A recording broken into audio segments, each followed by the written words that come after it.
Welcome, everyone, to the Retirement Success in Maine podcast. My name is Ben Smith, and allow me to introduce my co-host, the E.B. White to my Harriet Beecher Stowe, Curtis Wister. How you doing today, Curtis? I'm doing great, Ben. How are you?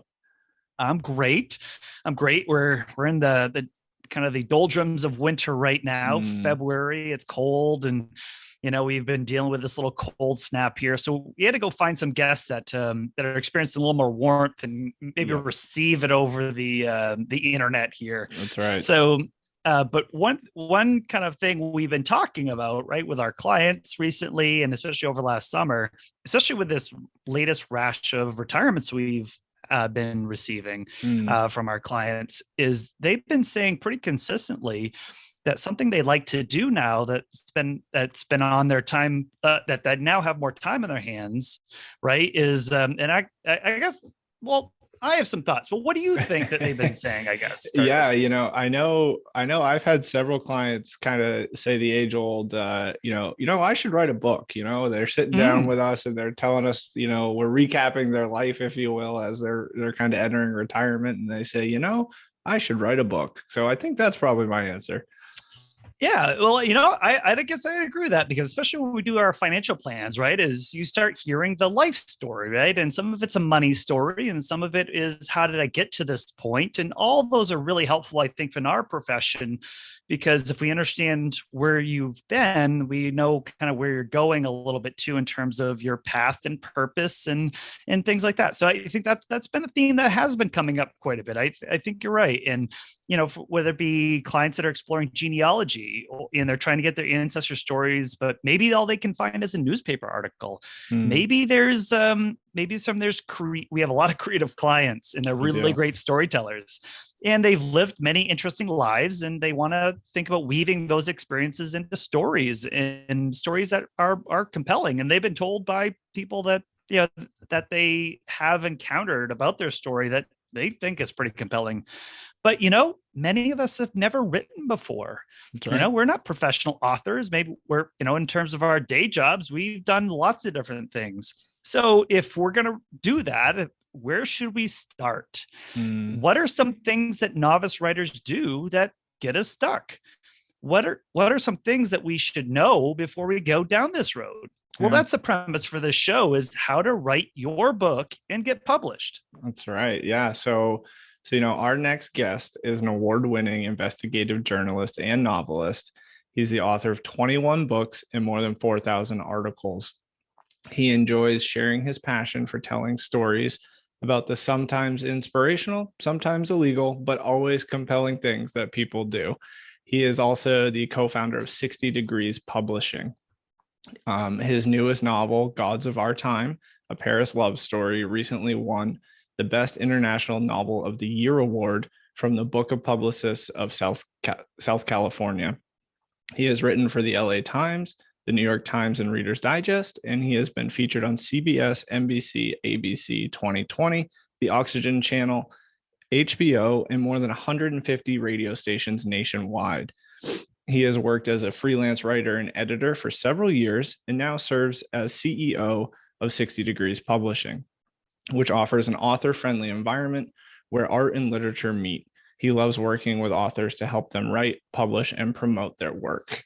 He currently resides in Santa Barbara, which he describes as a paradise of billionaires, bums, writers, and swindlers.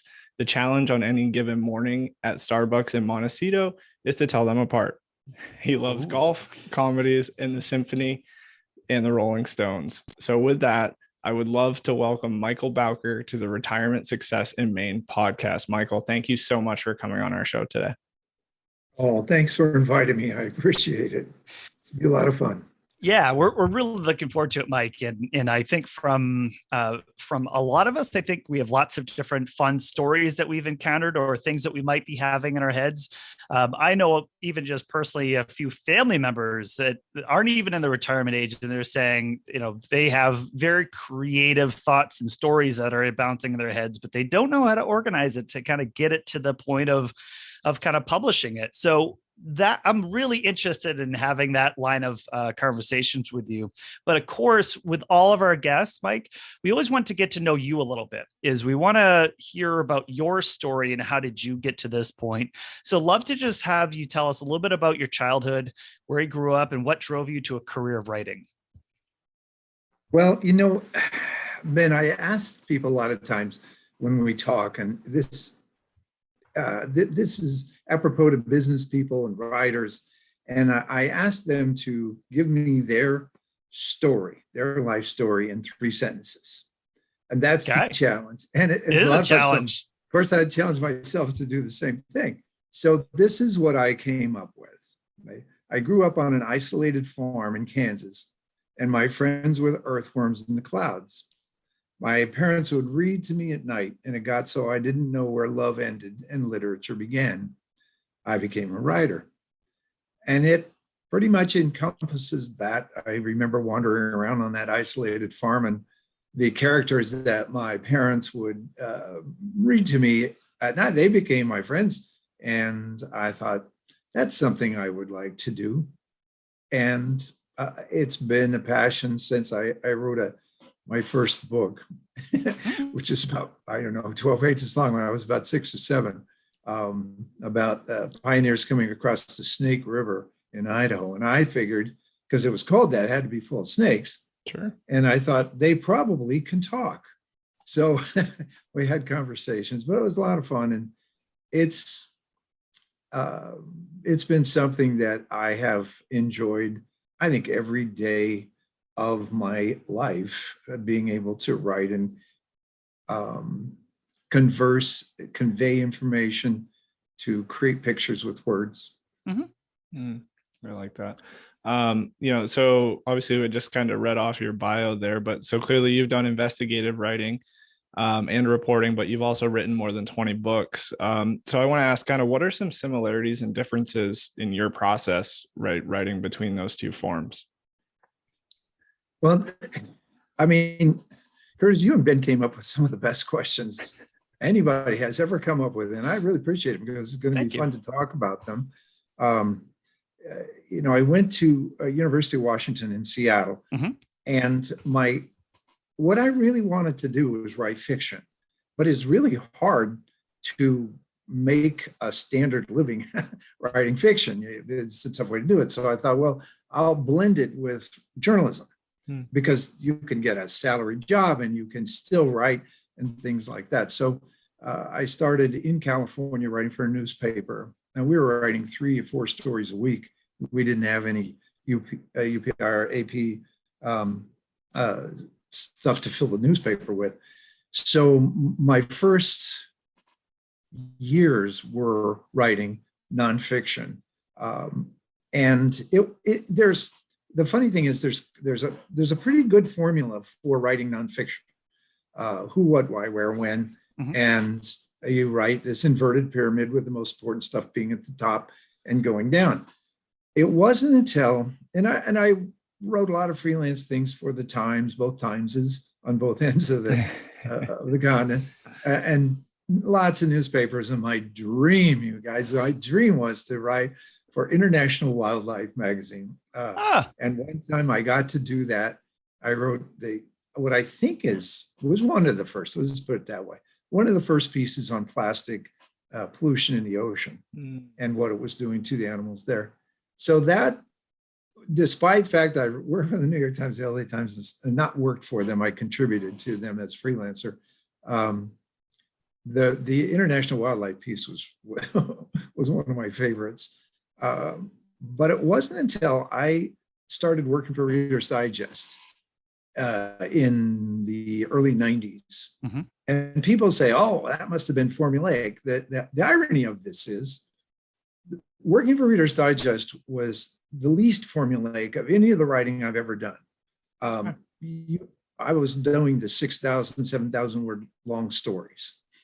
And you can tell them any way you want. Really, you were using fictional techniques to tell a true story.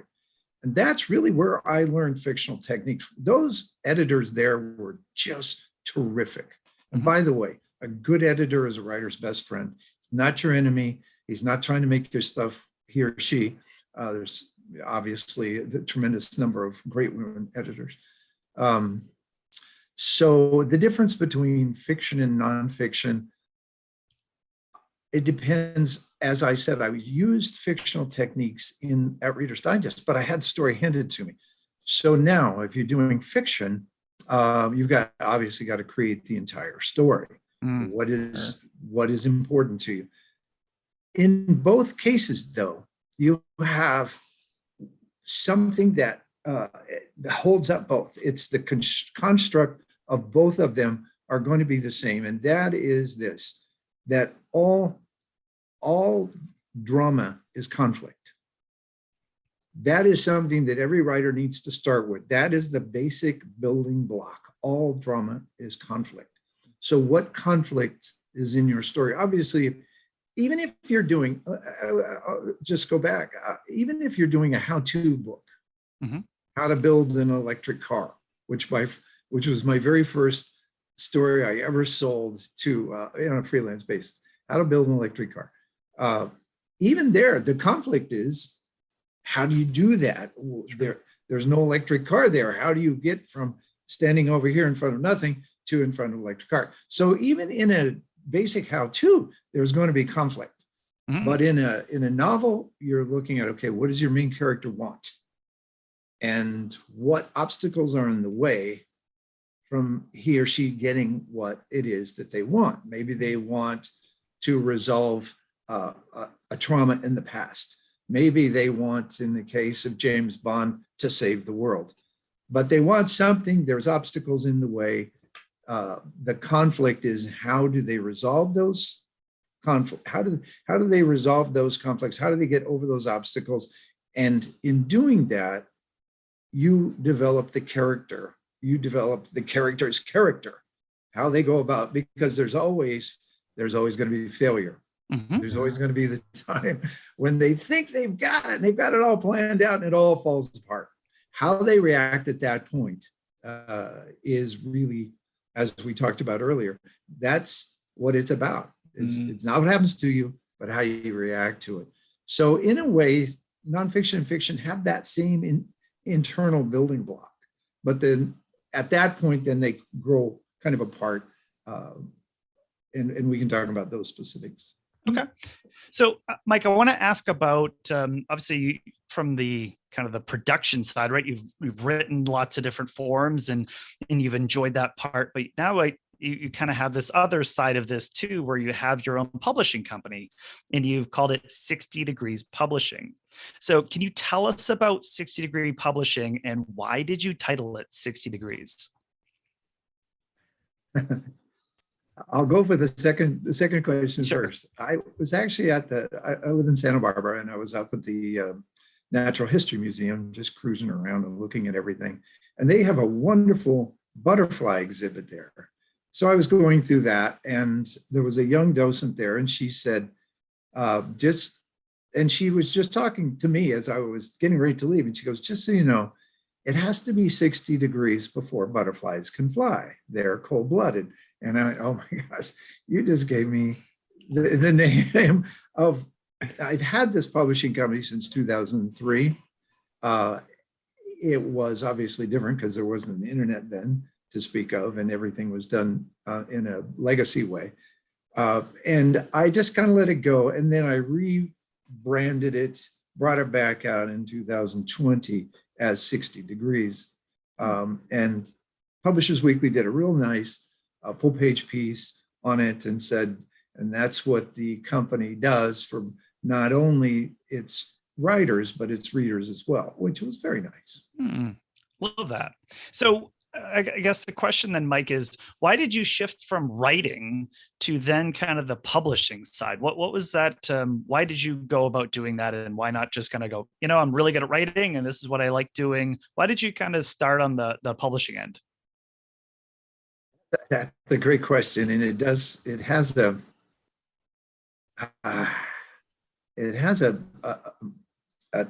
tough answer. And I would have to get into to some issues that we probably will move on. But it was one of the legacy publishers who shut down one of my books because I was a champion of people who I felt were being, well, I don't feel like it. They were being damaged by these big companies. Mm-hmm. And so it turns out that one of the big companies owned the publishing company I was working with.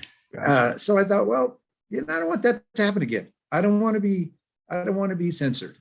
And so I'm going to start my own company, and I'm going to publish the books that I like. Yeah. Everybody, and this is kind of a thing that can, piece of information that I hope people will be open to. And that is, everyone told me from the beginning, you've got to focus on one genre. You've got to, as a writer, you need to become the expert on, I don't know, nanotechnology. Well, the whole fun for me in this whole thing is being able to cover everything from nanotechnology to doing a profile, to doing comedy. Whatever I felt like writing this week, that's what I wanted to write. Mm-hmm. And so that is the similarity in the publishing company.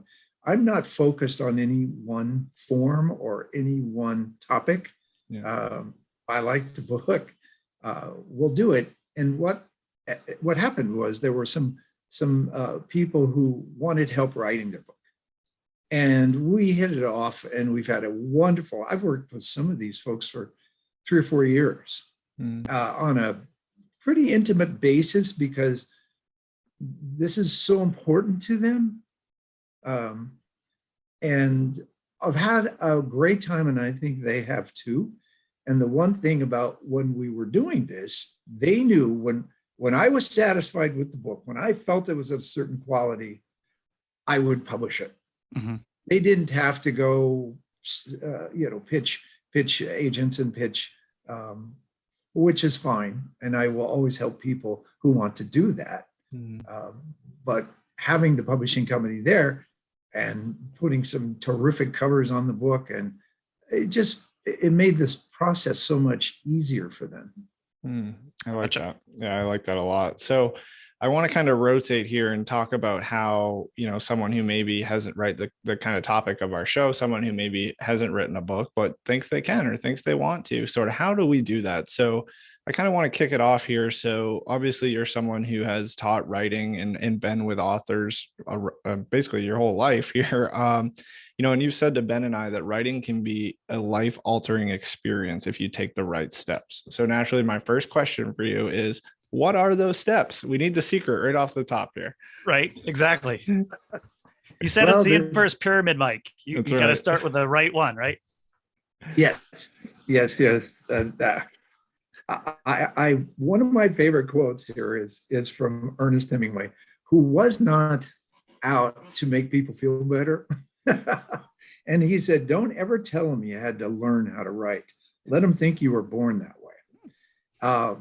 Whereas I have heard 8 and 9-year-olds who could sing like angels and who could sing as well as any opera singer around. And that, to a large degree, even though you also learn how to sing with taking lessons, but some things you are born with. You are born with a beautiful voice. Sure. Writing, you're not born writer. Nobody's a born writer. No 9-year-old has written a bestseller. It takes work. You have to learn. You have to work at it. And to me, that's the fun of it. I love reading a book of an author that I love and de-engineering. Okay, they made me feel this way right here. How'd they do that? What was the sentence structure? What was the paragraph? What was, I'm less interested in the actual word descriptions. That's kind of the easiest part of writing. Writing a book is a lot like creating a house, in that most people just see the outside of the house and they see the paint job and they go, oh, I can do that. That looks easy. But then you realize there's this foundation you have to pour in, this construct inside. But once you get started, Ben, that's the fun of it. That's the fun part, is being able to create on the interior, so that when someone reads it, they go, wow, that read really smoothly. I can, and you go, well, that's because I've been doing this a while and I know the techniques to make it go smoothly. So you do have to learn, you do have to work at it. Very, very, very few people can walk into retirement and write something. Mark Twain said the difference between an almost good book and a good book is the difference between the lightning bug and the lightning. I kind of like that quote. Mm-hmm. It's okay. Good one. But you do have to learn. You should find some books, some good books on how to do it. Talk to people, but most of all, read and de-engineer what you've read. And movies, even movies, find out what moves you emotionally. The big difference between nonfiction and fiction is nonfiction. In most nonfiction, you are relating something on an intellectual basis. You are giving them information. Fiction, you are relating with them on an emotional basis. Mm-hmm. You're touching them emotionally. So different ballgame entirely. Mm-hmm. And both of them are way fun. But you hear people all the time, Curtis, they'll say, oh, I started writing, but I didn't have time to finish. Mm-hmm. Baloney. Mm-hmm. You didn't know how. You don't know how to go from step A to B to C to D to E. Once you know, for example, I've never had writer's block. And the reason I never had writer's block, not one time in all the things that I have produced, is that there are multiple choices to go from A to B. And for me, the fun is deciding which choice, which way to go, which which tool to use. Sure. That's not exactly a good symbol, but it is more or less what we're doing. So that's the difference between, I think, fiction and nonfiction. But if you're going to learn, if you say, I want to be a writer, okay, then start reading, first of all. And don't read passively. Read aggressively and read by just pulling that apart. Oh my God, Steinbeck made me feel so amazing right here. And Hemingway made me mad over here. And, you read all the other books, whatever books you like, and take it apart and learn. And there are many writing coaches online now. Again, it's not always easy to find the one you need. The way they communicate with you is critical. You have to find someone that you're compatible with. Sure. And that's someone that to me, it has to be fun. Yeah. If it's not fun, you're not going to do it for very long. Right. Yeah. And I think that's the point here, Mike, is, I think as a retiree and someone that's saying, hey, I want to do something that gives me purpose and I'm excited to tell my story. Right. And that's the fun part. So obviously that the part where people maybe get frustrated might be that maybe they don't know how to go from A to B. They don't know what B is. Maybe it's something where they're writing their story and they get stuck. And I know you've helped coach people either from the kind of the publishing end or as a writing coach. What are some things that you've seen novice writers do that gets themselves stuck? Well, I read through the quotes that people have about writing and what, Hemingway said or this person said, and I have my own quote. Okay. And it is, don't try to be someone else when you write. Don't try to be a writer. Just keep it simple and be yourself. I see writers try to write. I see them try to be, and what they're doing is they're going directly to the reader. And they're trying to get the reader to say, wow, what a great writer this guy is. Well, when you break that there's a plane that needs to be between you and the writer. They should never see you. When you read a really good book, you're not thinking about the author. You are thinking about either the characters or what they're saying, because they're communicating with you. They're not trying to say, look at me, look at me. Right. And most beginning writers do. They're trying to be a writer. And until it gets down to, usually the first thing you write is not going, I mean, in the first sentence, you're probably going to want to replace it. So don't worry about that. And don't try to be perfect. Just get it down and then go back. I believe in drafts, first draft, second draft, third draft. And you're each time, if you're careful and not trying to rewrite the whole thing, you will do well. But I believe that people can become writers of quality work. Anybody can. I truly believe that. But they've got to put the work in. You got to put the effort in, because nobody's a born writer. Mm-hmm. And Mike, I want to ask a follow-up to that, because obviously from the I think you made a really good point. And one is, look, perfection is the enemy of getting things done. You hear that a lot, right? Because as you said, is like, well, the first sentence has to be perfect, and then if I block on the second sentence, and if those aren't perfectly connected, and then that we're stuck on those sorts of things. And yeah, I think a lot of us do this in lots of our jobs too. Is we always try to, spend all the effort to go from 98% complete to 100, where 98% is getting, doing a lot of that is actually a pretty good way to do it. So I want to ask another question to that, though, is I could also see where we're writing something and, we get a rhythm, right? And maybe we're lacking confidence, right? We don't know what's good writing or not. We think it is. And we ask for feedback. So I want to ask you, as someone that is giving feedback to people, as someone's writing and they're asking for feedback, what are some mistakes that people make when they ask for feedback? Because I can see where they ask the spouse, and the spouse is like, "Oh dear, it's perfect. Of course, it's great, right?" And they ask the friend, and the friend's like, "Oh, I'm not going to tell him it's terrible. It's great." So how do you go about getting honest, real feedback here that it's maybe not overly nice and not productive, but maybe it's not too destructive too, and which maybe counteracts everything you're looking to do? That's a real good question. I truly believe you're going to need to get a professional editor.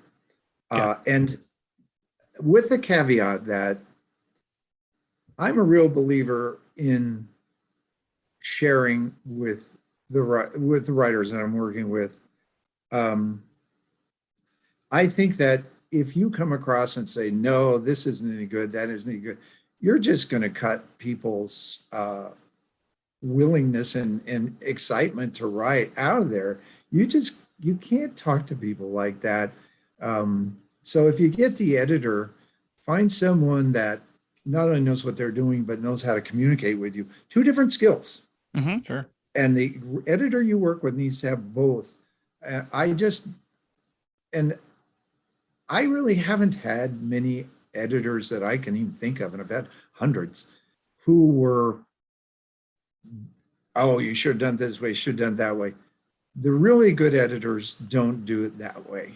And they will, for example, I might have a character or I have a writer who didn't really get into the main character, kept trying to get into every single character, and they would look at the main character and make that a third party instead, and the reader will lose continuity. You have to stay with that main character, and there may be more than one, but a lot of and there's one thing I always stress to my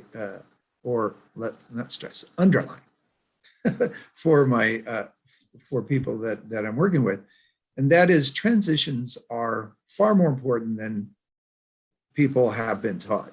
Transitions are the art of writing. You go from one scene to the next. So I do focus quite a bit on character development, pacing, transitions, and conversation and dialogue are critical in fiction, obviously, more so than ever. because people like more screen-oriented presentations where they can see the conversation and and a book that has authentic conversation is rare and just a delight to read. But there's a scene in a river runs through it. I don't know if you guys have ever seen that. Brad Pitt, yeah. But yeah. The father is teaching the son and to write. He's homeschooling him, and the son hands in the paper, and father goes through it carefully, and then he hands it back and he says, half as long. And the boy has to go back and say the same thing in half as many words. That's part of it. That's part of it. The more you can think, how can I say this in the tightest, most compact way? That's probably as common a thing as I see in people who are just starting out. It takes them far too long to say whatever they're going to say or convey whatever they're going to convey. But that's easy that's not hard to overcome. That's just practice. And that's the fun part of it. It really is. I like that. I like that a lot. So you just mentioned how important transitions were. So I'm going to transition to the next question now. Probably not great, but I'll do it. That's really good, Curtis. You get an A, Curtis. So I want to ask you kind of a hypothetical question here for me, or I guess role-playing wise. So say I'm someone who has a great book written in my head, but I just don't have the ability, or maybe I don't have the ability to develop the skill of writing, or how to translate that story to paper. So I want to ask you kind of what resources are out there to help someone in this situation to kind of work through that barrier and essentially get their story told? That's a good question. And a lot of people just, they just don't feel like learning that process. I understand that. I hire people all the time to do my website and things like that. I can figure out how to do it, but that's not where I want to spend my time. Right. So I think finding a co-writer, and you can find a ghostwriter, which means they never take any credit, they just take pay, or you can find a co-writer who will take half credit on the cover of the book. I recommend co-writing because then you have got that person completely invested in the book. But if you watch everybody that's on television these days, and they always the newscasters, they all come out with books all the time. Well, I guarantee you they didn't write. People like me wrote them. Right. And in my early days, I did ghostwrite some things, and I co-wrote many books because I enjoy working with people. As you can tell, I'm not a writer who would like to live in a cave. I enjoy working with people, so I've done a number of co-writing things. But you'd have to go. I would recommend, if you're looking for somebody to work with, I would recommend going online and looking up writers groups. There are several, and maybe joining them, and then talking with people online, and you can communicate with them and just see, okay, am I going to? Because you not only need someone who can write well and put your thoughts and your ideas down, but you've got to deal with someone that you get along with on a daily basis, because this gets pretty tight. You can spend a lot of time, and it's important time. So those are the two things you're looking for. Like that. And Mike, and I know one thing that you just said, and this has come up in lots of different podcasts, but your point about finding, you hear this in lots of ways, maybe finding your tribe, right? Is align your interests with the people that also have the same interests, and finding your community. And especially as we retire and as we age, we tend to get a little more siloed, right? It's tougher to get out. It's, obviously the pandemic has been tough on people, and it's tougher for people to share those interests. So to find more of those groups that, hey, I like to write, I like sports, I like this thing, I like that thing. And the more you're connecting, the more you're going to have a vibrant life, and the more you're going to find ways to connect with more and more people. So I think that was a really insightful thing that you just said. But I want to ask another question that we've been thinking of too. And there's ego that's involved some of this too, right? As I write, and I'm thinking it's going to be great, and everybody tells me what a great idea I have. but I know obviously sometimes you write things that maybe are maybe commercially successful, and maybe sometimes they're not commercially successful. So how do you determine, right? So here you are, and you've had a career doing this. How would you determine what you think would have commercial success or not? Well, that's that so-called $1 million question, Right? Yeah. Let me start off by just saying this: that it depends on a lot of people write books as to help their business. Because it's part, you can give it to your clients and stuff like that. Right. I understand that. And it's a product then. It's a product just like a car or anything else. It's a product, and that's legit, very legit. And those are some books that do well. If though you maybe want to write a book fiction, and you go, and almost every writer, no matter what they tell you, they believe their book is going to be the million seller and it's going to be made into a great movie. That's right. Okay. And I start off by saying this: when you had a child, did you have that child because you wanted to make $1 million with that child? Why did you have that child? Yeah. These books are your children. Mm-hmm.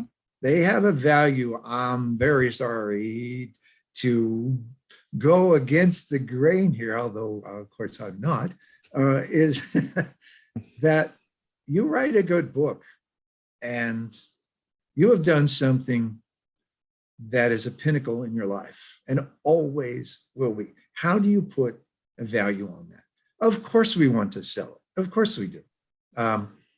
Unfortunately, these days, about the only way you can guarantee sales, if you don't already have a name like John Grisham or something, is to have a giant email list. And that's as blunt as it can be. You have to be on television, you have to be on radio, you have to have a giant email list. Right. Then you can guarantee that it's going to sell. Otherwise, 99% of all books do not make a profit. The average book sells about 75 copies. Wow. That's family and friends. Yeah. Average, almost all books do. Out of 2 million books published, I think 10 of them sold 1 million copies a year or two ago. Wow. And one of them was the Bible, which kind of doesn't count. And 4 of them were Harry Potter. So now you're down to like 5 books out of 2 million. So you have to know why you're writing it to start with. Then, and then we can get into this. The other half of this whole thing is promotion. Mm. And promotion is a different ballgame altogether. But if you have this dream that your book is going to go out and just become a huge bestseller, and that's why you're doing it, then you better be ready, because promotion a lot of times is every bit as important as the quality of the book. Absolutely. That's how it is today. Yeah, I'm glad you brought that up that way too, because I think certainly for the people Ben and I are envisioning with this conversation, it's, I'm fairly confident that not a lot of them are going to sell the book, write the book to make a lot of money. So I'm glad how you presented that, but because it's 2 very different right. kind of goals there. So I want to kind of keep going here, Mike. So, and this kind of relates to my previous question, but so what if just writing a novel is just too daunting of a task? But again, I really have things that I want to say. So I know you brought up co-writers, ghostwriters. I want to kind of set them aside for a second and just ask kind of, where would you point someone who just really wants to get more exposure and practice their writing skills themselves? Well, of course, you can start a blog on your own if you want to. You can join online groups that are already doing. There are some online groups where that's what they do, is you write a piece and then you share it with. I frankly don't like a whole lot of feedback from anybody but my editor. In my book, Gods of Our Time, the main character, one of his big problems is that he thought he had to be perfect. Yeah. And he's been struggling with that his whole life. And in the end, he gets it resolved. Well, I kept that book in my computer for a year after I was finished because it wasn't perfect. Yeah. So you can tell where he gets that issue. Right. And so finally I say, my main characters resolved these issues. So I'm trying to find their phone number so I can call, find out how they did it. But the key thing is, if you find joy in writing, which I absolutely do, then this is going to be something that is going to be of a great pleasure for you to do. It's, you know, it's a lot of work, and you go, oh my gosh, I could have done this better. And you feel insecure like crazy, but that's all part of the joy of it, really, because it's so human in its journey. But in the end, if you do want to make, you also want to make money with this, then you need to be ready to do some serious promotion. And there's nothing wrong with that. It can be fun too. Yeah. So, Mike, let me ask you then about that, because obviously it sounds like we've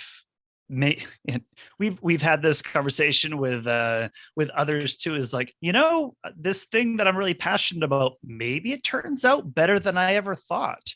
We hear this with starting a business, right? As I started a business because this is something I always want to do, is make the donuts, right? But what if all of a sudden the donuts I make are really popular? Like, it gets really big, right? It's growing, but I was kind of envisioning this thing being like a small thing, and I would do something and I'd produce it. And so I want to ask about the publicity then. Yeah. So if all of a sudden things are going well, and you know, you are getting some current commercial success, what is like publicity of a book? Like, what does that look like? What sort of things does someone need to do to go out and promote their work? And what would it entitle? Is it, well, I'm on the road for the next 36 weeks and I'm sleeping out of hotel rooms and doing public speaking? Like, what is that? Well, there's the old days and there's the new days. Yeah. And in the old days, I had a book come out with Simon & Schuster, and gosh, I don't know, I did probably 150 television shows, hundreds of radio shows. We traveled around, we did the book signings and all that stuff. Nowadays, you almost have to put that together yourself, because they're gonna, the biggest thing right now is really podcasts. That is the best way to sell your book right now, is to get on the influencers list of podcasts. That's probably the number one way. Television works, but television is very difficult. Oprah Winfrey doesn't live but probably 15 miles from me. And she's got this secret mailbox that everybody's looking for to put their book in. Yeah. It's hilarious. It's like a legend around here. But you can, and I would, this is a kind of a warning, you can sink tens of thousands of dollars into promotion of your book and not get anywhere. You have to really be smart about it. Most of it's online. Getting on Goodreads, which is a huge book club that's online. And you have to be very careful going forward, because everything is going to cost a lot of money. When I did Gods of Our Time, I went ahead and set up book signings from California all the way across the country, in New York, then in Liverpool. I know John Lennon's sister, and she was going to let me do a book signing at the Cavern Club, which is where the Beatles started. And then we were going to go on to London, and then we were going to go on to Paris. And at each stop, and this is really critical to me, and this is part of what my writers do as well, I was going to do a nonprofit celebration and huge party for, in this case, it was going to be for heart therapy for people who can't afford it. And so at each stop, we were going to do book signing, but we're also going to do, and I was bringing all the artists from each one of these cities into this, and they were going to sell their art as part of that way to make money for these heart therapy things. Had like 25 of these things set up. And of course, it came out February 2020. It couldn't have been worse. So we did 3, and then boom, over with. Everything got canceled. So we're going to redo it. but you have to see how creative that is. That is not a typical thing that you would hear. Yep. Right. And you don't, frankly, as cool as it is and as ego stroking as it is, you don't really sell many books at book signings, at bookstores, but still it's the way to get into the local newspapers and things like that. But a good publicist is critical, I think, but it's easy to find one that can be a sponge for all your money too. I bet. Yeah. And I want to ask just maybe on another kind of piece here, Mike, is maybe you already have the skill of writing, right? And I'm thinking about earning extra dollars. And we hear this a lot from our clients is, they're workers, right? Is they like to stay busy and they like to continue to make money and they don't like seeing their bank account or their retirement account go down in value. They want to kind of keep producing as long as they possibly can. So say if I want to do that as a writer, right? Because that's something I like to do for fun, or I'm really want to explore this more and more. How viable is writing in retirement for extra income? I think it's very doable. Very doable. Yeah. As long as your expectations are reasonable. I don't. When I was working for Reader's Digest, for example, I'll probably get in trouble for saying this. It won't be the first time. I was making about $7,500 a story. Okay. And it would take 2 weeks to do. Well, this was a nice bit of change back in the 1990s. And I had all these other 2 weeks on every month to work. I don't think they pay 1/10 that now. Everybody's pay has gone down. Now, there are some copywriting places for big tech that pay pretty well. So it runs the gamut. But if you're going to start writing and you want to write, you might want to start with your local newspapers and your local magazines and start working for them to start off with. Then you get a nice little portfolio. You put your little portfolio together, and then you go on to the next step, regionals. There's the Writer's Market Guide, which is available online and in bookstores, is the Bible, really. There are many other books, but that's a really good one that shows all the magazines and newspapers that pay freelance writers. And you put together a query letter, Ben. It's about 3 paragraphs. It's a very formulaic thing. 3 paragraphs. The first paragraph is like, whoa, that's a grabber. You don't let them loose. That's her. And then the next one is what your background is. And then third, a little bit bigger look at the story that you're going to pitch. And that's a query. Now, when I started, you used to have to type these out, stick them in an envelope, stick in a self-addressed stamped envelope with it. And then you'd wait by the post for it to come. Now, obviously, it's via email. Be prepared. Even when I was at my most successful and writing for the biggest magazines and newspapers in the country, I was getting a 95% rejection rate. Yeah. Wow. Wow. I figured, fine, I'm going to do 100 queries a month, and I'm going to get 4 or 5 stories out of that. So those rejections I still have them in a big box. You have to. I mean, yeah. It's like, man, if you ever want to feel down, you just start reading some of your rejected queries, I guess, right? But they were nice, they were good rejections, but just be prepared for that kind of rejection. That's part of the success process. Yep. Gotcha. Don't ever look at it as a negative. It's not. That means you're out doing it, and it'll come to you. It will. You keep getting the better ideas and better ideas. Podcasters or bloggers will pay Huffington Post. And if you go online and just look for markets that pay freelance writers, you will get a lot.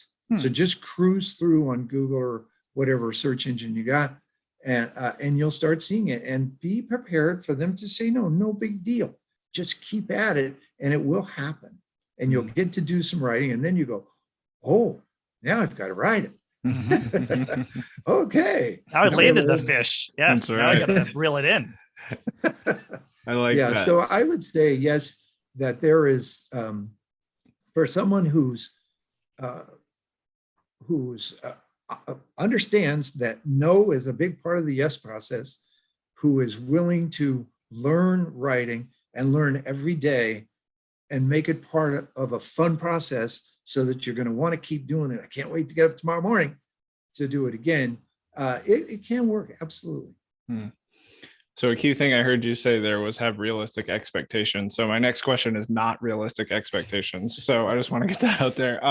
So on this podcast, we love to dream. So I think a lot of our clients kind of sit here, and I've done it. You know, you think about, I'm going to write the next hit movie, or I'm going to write the next huge TV show. So I want to ask you about the process of that. Now, I understand it's probably not realistic that I'm going to write the next Golden Globe winner movie, whatever you want to call it. So what is the process of turning a story that you've written into a television series or a movie? And then kind of industry specific question, how does like ownership of my story change, right? Through that process, does it then not become my story by the end of it? So I'd love to kind of hear your take on that. Well, I'll start with that question first.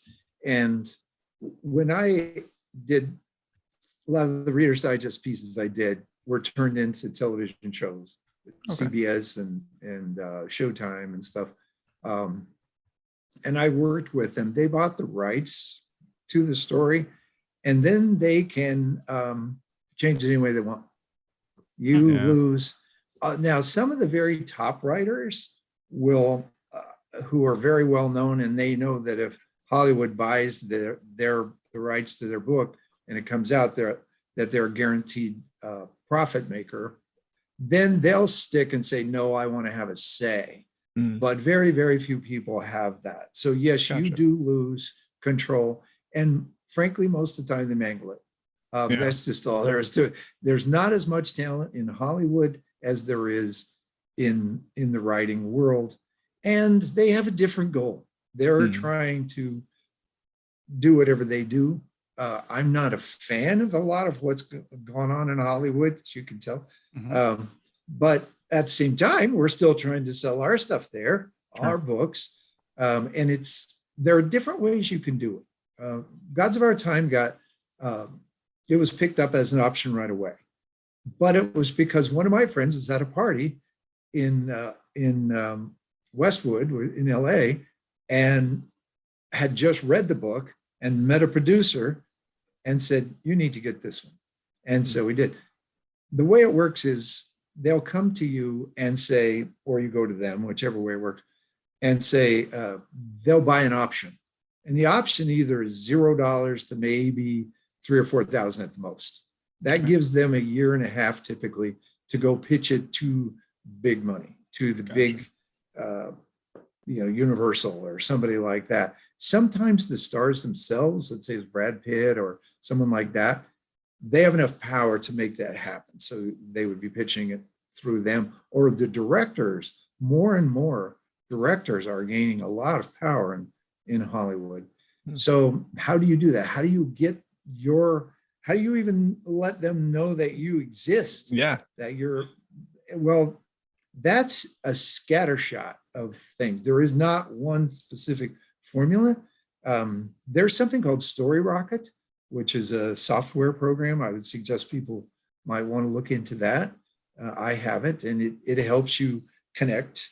There are some people now who are building libraries of work, and producers are invited in to look at these pieces. You can get maybe a literary agent who is good at this, who has pitched it to Hollywood before. But it's not just Hollywood anymore, obviously. There's more desire for content right now than ever before. Netflix, all these people, they're all looking for great content. So we're going to be pitching all of the books that I have published through 60 Degrees. That's probably coming up in April. We'll do the pitch for that. Unfortunately, the company that got the option for Gods of Our Time really got hit by COVID, and so that option has lapsed. And I'll be pitching that one as well. But there are a variety of ways you can do it. You can look up, how to pitch on Google, obviously, and decide which one you think is going to work the best. But you probably, if you don't know anything about it, it's probably best to find someone who can kind of coach you through it. Yeah. But right now is absolutely the time, because there are such a variety. And when I signed the deal with the publishing, or with the film company, they had it. There's one whole page of single space small type of how much they would pay me if Netflix took it, if it got onto episodic TV, was made into a 30-minute. So there's all kinds of financial structures there. Yeah. Whereas when I was writing in the 90s, there was just like one. Well, it depends if it's going digital, right? Film, theater, all that stuff now, right? Yeah. No, that was really helpful. So what I just heard you say is Curtis is going to write the next hit movie. So I should just start. We should just start allocating time for Curtis to start at the typewriter working on it. And so, well, okay, I'll just add in one thing here, Curtis. Yeah. When you go about to write, the very first thing I always say is, tell me what this is about in one sentence. And in the old days, they used to do corny stuff like, oh, it's Godzilla meets Titanic, or something like that. They always had something meets something else. But I think it's gotten more creative than that. And then put it in a paragraph, give it a little bit more largesse, then give it in maybe a full page. Once you start building it from small to bigger, it'll go better, and they will ask for that. Yeah. Interesting. I like that. That's awesome. Yeah. So, Mike, I want to ask maybe a different way of writing now is, I know, I think one of the things about pandemics, of course, there's been mortality, and there's a lot of introspection that's been happening right now. And I just even relatives, and even my father's doing this right now. He's looking at all of the previous history of his family, but also the history of his town, and he's looking at all of it. And I just kind of think about that. There's a lot more to maybe the genealogy trend than just somebody born this day, somebody died this day, they lived in this place, and they were, this is their profession, and that's what we know about that of the people. And it feels like there's more and more of our stories that can be told, maybe in a biographical or an autobiographical sense. So what do you think about if I'm going to retire and I want to tell my story, or I want to tell my dad's story, or I want to tell my mom's story?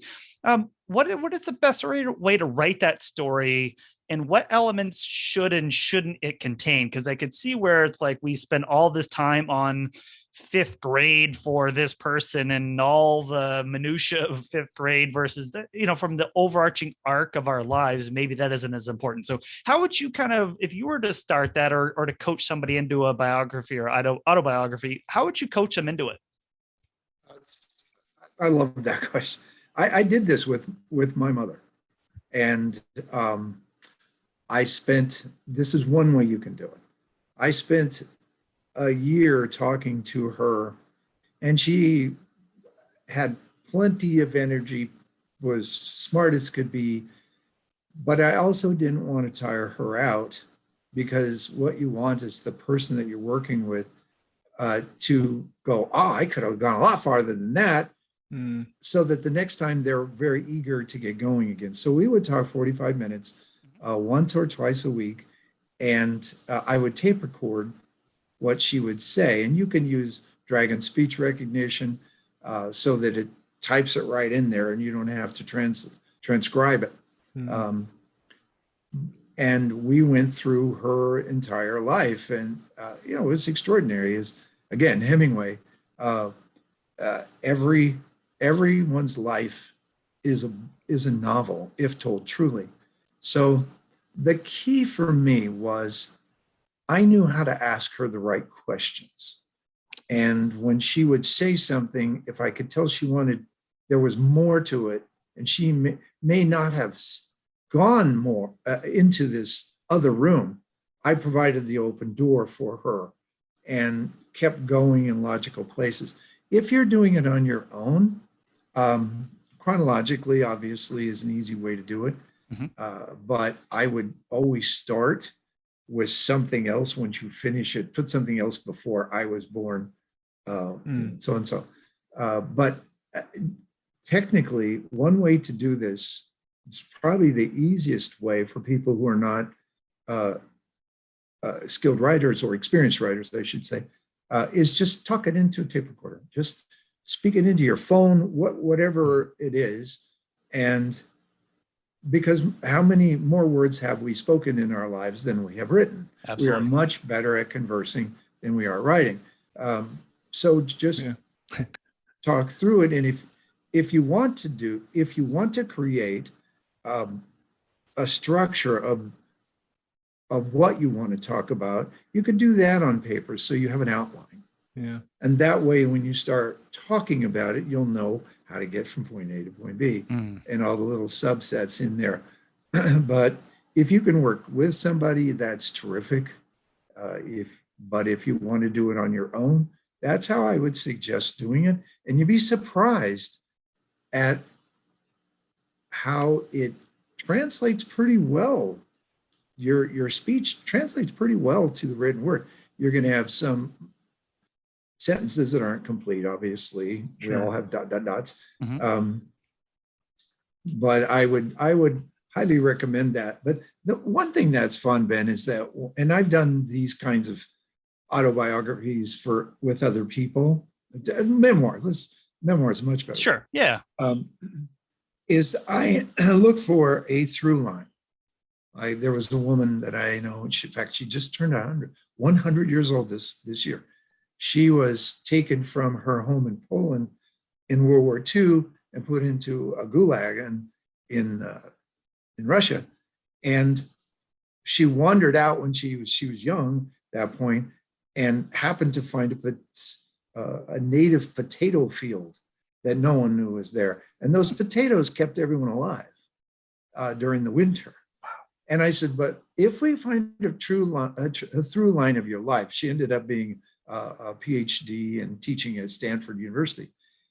What got you through this? And we finally figured out it was curiosity. Curiosity so often led her to the next step in her life. So I would challenge everyone, what is the through line that defines your life? Is it, it could be fear. It could be a lot of different things, and then as you write, you can go back and touch on that from time to time, and it gives the book a continuity that's really cool. I like it because it's really a true north, right? And you kind of have your own compass to everything you do, and that's a really and again, I know in retirement, especially, and trying to find our purpose is sometimes, as you're saying, is like when you find that true north in the compass, it seems to kind of all fit, right? That's kind of the fun part of it. Is it doesn't matter if I'm writing or if I'm volunteering or I'm kind of visiting family, whatever that through line is that it kind of makes the most sense. It's like it all of a sudden it feels right, I guess, is the biggest thing, as how I'd say that. So I really like what you said there, Mike. Yeah. Right. And it adds to the whole, it's not just a chronology of events. I did this, I went here, I did that. And with folks, I would say, well, how did that make you feel? What did you feel? People stay away from expressing their emotions when they're giving their life history quite a bit. Oh, I went here and I achieved this. I went there, I got married. Well, wait a minute. What about the human side of this? What were you afraid of? What made you attracted to this person? What did you want out of life at that point? There are questions to ask as you go. So it really helps to have someone. And by the way, to go back to something you said earlier, it is very dangerous to have friends read what you're writing. As you mentioned, they typically are not going to tell you, man, this sucks. Right. Throw this away. This is awful. And it probably doesn't. But nevertheless, you're not going to get, as you mentioned, true north on that at all. And unfortunately, you do need them, though, when it comes to writing reviews on Amazon. That's so bizarre how important that is. Everybody goes, oh, I read a book because of the reviews. I'm, oh, man, I hate the whole review thing. But it is what it is. So you got to talk all your friends into giving you 5-star reviews. It's once you understand how all that process works, you got to lose respect for a lot of it, but it's still critical. You got to have all these reviews. You get all these reviews you possibly can, and be prepared. Every writer needs to be prepared for a bad review. It will come. And, again, as Ernest Hemingway said, if that person who criticizes your work isn't willing to stand up right in front of you face to face and say that, don't pay any attention. And you figure most people are. So, and if you believe in yourself and you know yourself, it's easy for me to say, because in nonfiction, I'm bulletproof. I've just done that so much. I don't care what people think. I know it's good. Fiction, I'm like a little baby. What? You can't say that about that's my child. You can't tell me it's ugly. It's so I'm as sensitive as anybody else when it comes to that stuff. So Michael, I have one kind of wrap up question for you here as we kind of reach the end of our episode. So obviously the name of our show is the Retirement Success in Maine podcast. So one question that we love to ask all of our guests is, how will you find your personal retirement success when you get there? That question is something, of course, I think about every day. I found when I wrote Gods of Our Time, and I wrote it, its setting is in Paris. And I love Paris. I've been there many, many times. And I am I chose that setting on purpose because I thought, if I'm going to be somewhere every day for a year, I want to be in Paris in the 1920s. Oh my gosh, there's Picasso is there and everybody is there. So even though I love to write nonfiction, that year I spent writing Gods of Our Time was even a step above that. It was pure joy every single day.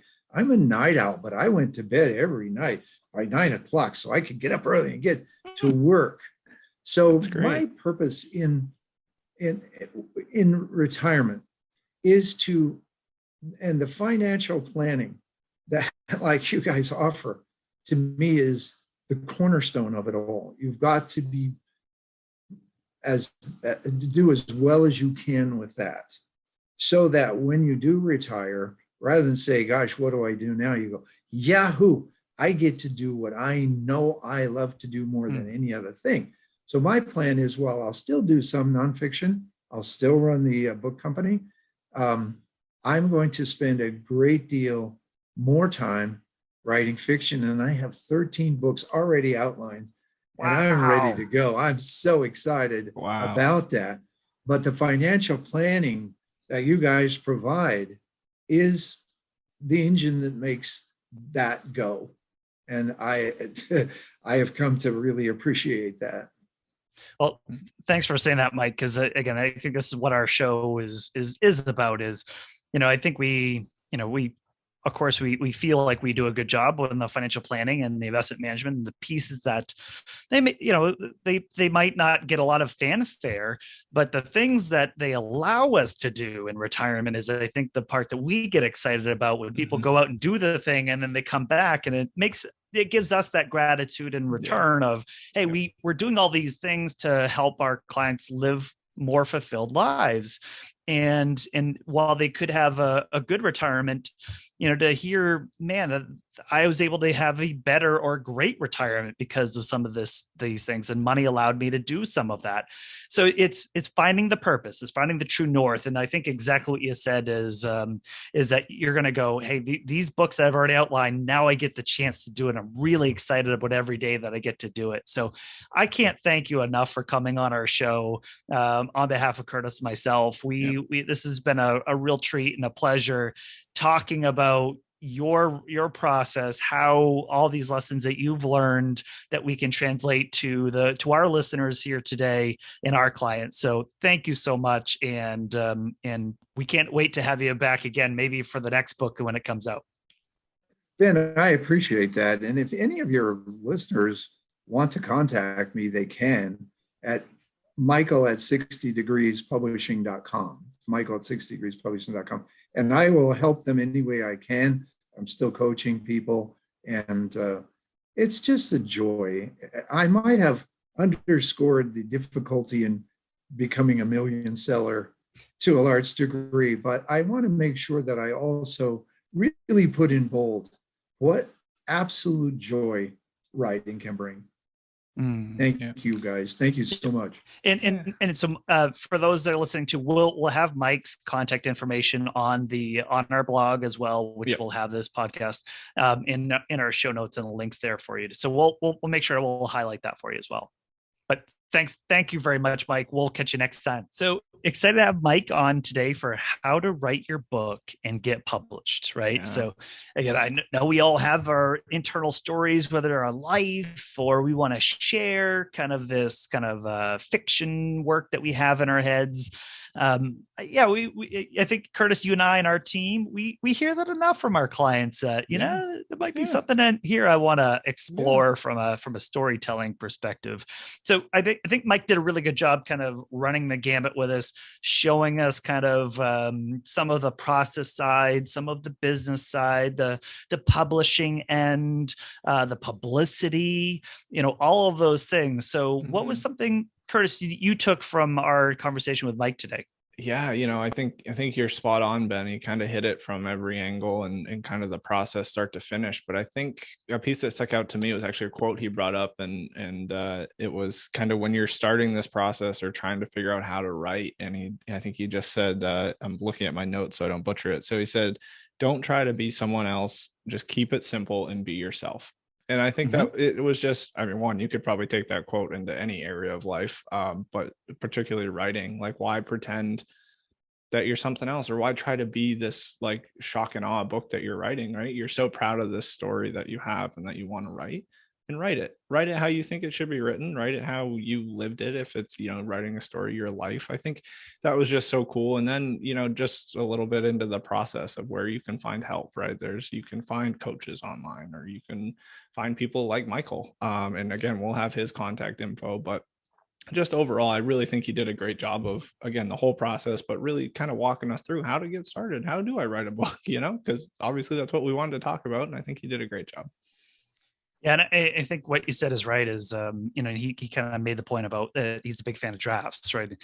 I think in anything to get going and you try to do is always try to be perfect the first time, right? And maybe you need to write your story and have all the grammatical mistakes. Maybe the character development's not right, or as he said, maybe you were spending too much on the non-main characters.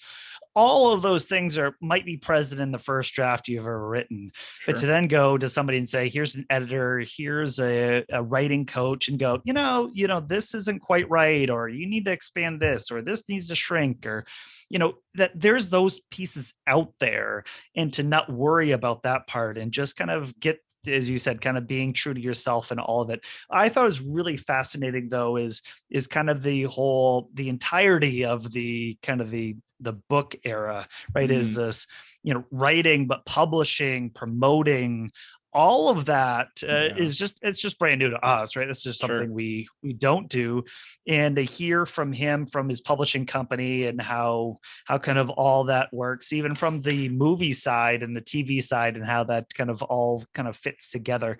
But I know I asked from my dad's kind of doing this right now, and he's kind of blowing up my Facebook world with his stories, right? He's really excited about town history and Yeah. the town of Kenduskeag and all of that.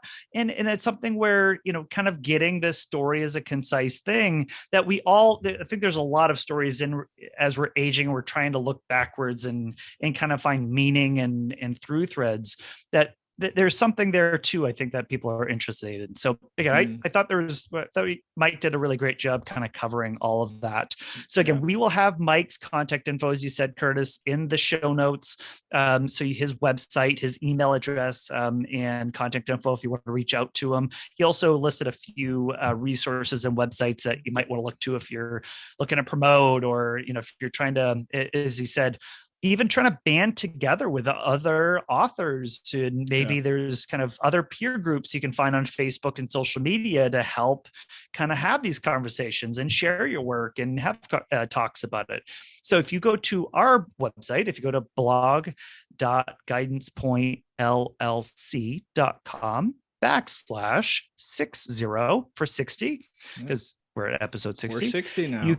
We're 60, or we're past 59 and a half. So we now are past the IRA minimum age to start taking them out without penalty. That's right. And of course, we're financial planning geeks. We had to throw that out there. But we really appreciate everybody tuning in today. Again, we're 60 and we're just having so much fun, and we're finding our own retirement meaning right now in this podcast. Thank you so much for listening. I can't wait to have you tune in again. Take care.